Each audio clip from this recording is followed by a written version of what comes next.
नमस्ते, my self वैद्य हेतल रामानी। आज हम गर्भ संस्कार के बारे में देखेंगे क्योंकि लास्ट 4 या 5 साल से गर्भ संस्कार सेंटर बहुत खुल गए हैं, लोग बहुत अवेयर हो गए हैं, लेकिन हमें वही नहीं पता है कि गर्भ संस्कार क्या है। तो आज हम देखेंगे कि गर्भ संस्कार क्या है। गर्भ संस्कार जो है वो गर्भ एंड संस्कार ऐसे 2 शब्दों से बना है। तो सबसे पहले गर्भ क्या है वो देखता है। तो गर्भ की डेफिनेशन आयुर्वेद में आचार्य चरक ने बताई है कि शुक्र शोणित जीव संयोगे तो खलु कुक्षिगते गर्भ संज्ञा लभते, यानी कि शुक्र यानी कि स्पर्म, शोणित यानी कि स्त्री बीज ओवम, जीव यानी कि आत्मा, खलु कुक्षिगते मतलब कि स्त्री बीज और पुबीज प्लस आत्मा, ये तीनों का संयोग होके जब उदर में यानी कि गर्भाशय में जब इकट्ठे होते हैं तब वो गर्भ संज्ञा कहलाते हैं, यानी कि गर्भ कहलाता है। अब ये गर्भ के ऊपर जो संस्कार किए जाते हैं वो गर्भ संस्कार के नाम से जाने जाते हैं। लेकिन हमें वो भी पता होना चाहिए कि संस्कार का क्या मीनिंग है, संस्कार का क्या मतलब, क्या डेफिनेशन है उसकी। तो संस्कार के लिए आयुर्वेद में बताया है कि संस्कारों ही गुणांतराधानम उच्यते, यानी कि ऐसी प्रक्रिया कि जिसके द्वारा हम किसी चीज़ों के गुणों में परिवर्तन ला सकते हैं। किसी की बैड क्वालिटीज़ निकाल के उसको गुड क्वालिटीज़ में स्थापित करते हैं, तो वो सारे संस्कार कहे जाता है।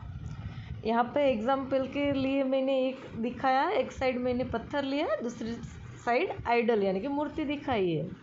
तो पत्थर के ऊपर जो मूर्तिकार या शिल्पकार होता है वो पहले क्या करता है, डिसाइड करता है कि भाई मुझे ऐसी मूर्ति बनानी है। फिर वो हर रोज़ उसका थोड़ा थोड़ा पार्ट मूर्ति के रूप में बनाता है और एंड में अच्छी सी मूर्ति तैयार होती है। तो ये जो हर रोज़ प्रोसेस करता है वो संस्कार कहलाता है। अब समग्र गर्भ संस्कार की प्रोसेस हम देखें तो इसको हम 3 पार्ट में डिवाइड कर सकते हैं। फर्स्ट, बिफोर प्रेगनेंसी, यानी कि कपल चाहता है कि अब हमें कंसीव करना है, फैमिली प्लानिंग कर रहे हैं, तब जो प्रोसेस कही जाती है वो बिफोर प्रेगनेंसी, यानी कि तब हम बीज संस्कार के नाम से भी जाना जाता है। तो तब बीज शुद्धि यानी कि पंचकर्म से हम शरीर शोधन कर सकते हैं, योग्य डाइट, प्राणायाम, आसन, वो सब बिफोर प्रेगनेंसी में है। चक्र शुद्धि।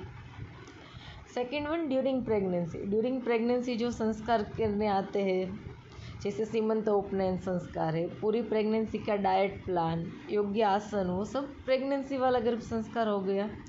और आफ्टर प्रेगनेंसी यानी कि पोस्टपार्टम केयर, तो बच्चा का जो संस्कार है, षष्ठी उपनयन संस्कार है, फिर उसका बच्चा का अभ्यंग, उसका खान पान, माता का आहार विहार, वो सारी चीज़ें आफ्टर प्रेगनेंसी में। तो इन शॉर्ट, आप फैमिली प्लानिंग कर रहे हो तब से आपका बच्चा जब 2.5 साल का हो जाए तब तक की पूरी केयर जो है वो गर्भ संस्कार के अंतर्गत आएगी। अब कॉमन क्वेश्चन है कि गर्भ संस्कार क्यों करवाना चाहिए। नॉर्मली भी कंसीव होता है, अच्छे से डिलीवर होता है, तो गर्भ संस्कार का रोल क्या है।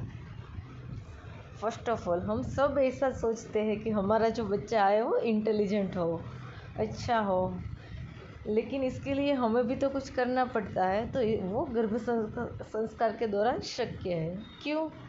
क्योंकि माता के वूम में यानी कि गर्भावस्था में ही बच्चे का ब्रेन का 80% डेवलपमेंट हो जाता है।